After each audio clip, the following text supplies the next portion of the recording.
Welcome to Gyanomatics. In today's video, we will be talking about India's foreign exchange. तो recently India की जो foreign exchange है forex reserves हैं उन्होंने finally एक जंप जो है 6.5 बिलियन डॉलर्स का वो देखा है। एंड ये सिग्निफिकेंट इसलिए है क्योंकि पिछले एक साल से इंडिया की जो फॉरेक्स रिजर्व्स थी वो एक कंटिन्यूस डिक्लाइन पे थी। और ये डिक्लाइन तब आई जब हमने अपनी आज तक की सबसे ज़्यादा फॉरेक्स रिजर्व्स इकट्ठी कर ली थी सितंबर 2021 में। उस टाइम हमारी फॉरेक्स रिजर्व्स जो थी वो 642 बिलियन डॉलर्स के आसपास जो थी वो पहुंच चुकी थी। बट उसके बाद एक कंटिन्यूस डिक्लाइन रहा and it's only now that India's forex reserves have surged और दे हैव इंक्रीज्ड। तो ये हमारे लिए इम्पॉर्टेंट बन जाता है because this correlates with the US dollar and the appreciation of the US dollar. इसका एक डायरेक्ट इम्पैक्ट जो है वो हमारी इंडियन इकोनॉमी में पड़ा है और ये चीज़ जो है इसे आरबीआई के गवर्नर शक्तिकांत दास खुद बताते हैं। ही says that the depreciation in the forex reserves या फिर जो हमारी डिक्रीज़ हुई फॉरेक्स रिजर्व्स में it is a result direct result of the appreciation in the US dollar. US dollar जो है अप्रिशिएट हुई, इसकी तारीफ़ नहीं की गई, इसकी वैल्यू बढ़ी। एंड इसकी वैल्यू इसलिए बढ़ी क्योंकि यूएस फेडरल बैंक ने अपनी इंटरेस्ट रेट्स हाइक करी।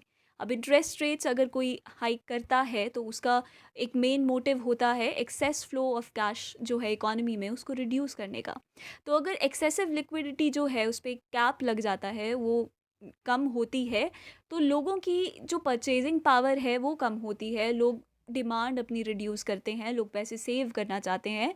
और अगर आपकी डिमांड कम होगी और आपकी प्रोडक्शन ज़्यादा होगी तो आप जो हैं अपनी जो इन्फ्लेशन है उसको टारगेट कर सकते हैं, आप अपनी इन्फ्लेशन महंगाई को कम कर सकते हैं। तो इसी चीज़ को दिमाग में रखते हुए यूएस की फेडरल बैंक ने इन्फ्लेशन को कंट्रोल करने के लिए अपनी इंटरेस्ट रेट्स हाइक करी। उस वजह से उसका एक इम्पैक्ट जो था उसकी करेंसी पे पड़ा एंड यूएस डॉलर की करेंसी जो थी उसकी वैल्यू इंक्रीज़ हुई।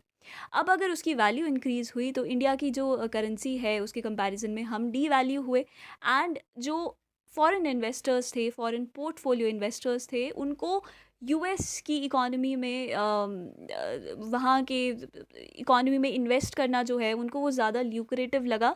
And we see an a decrease in India's forex reserves. अब रिसेंटली जो इंडिया में एक 6.5 बिलियन डॉलर्स की फॉरेक्स रिजर्व्स का हमें जंप देखने को मिला है उसका भी एक्सप्लेनेशन जो है शक्तिकांत दास देते हैं। And he says that this is because जो यूएस की डॉलर का इंडेक्स है, एक यूएस डॉलर इंडेक्स है, it has fallen from 112 to 111। तो रिसेंटली ये यूएस डॉलर जो है ये डिप्रीशिएट हुआ है।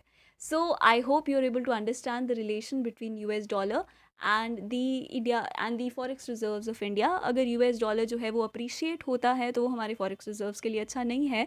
बट अगर वो डिप्रिशिएट होता है तो it's very good for our forex reserves as well as investments in our country. So I hope you like the video. Thanks and keep watching.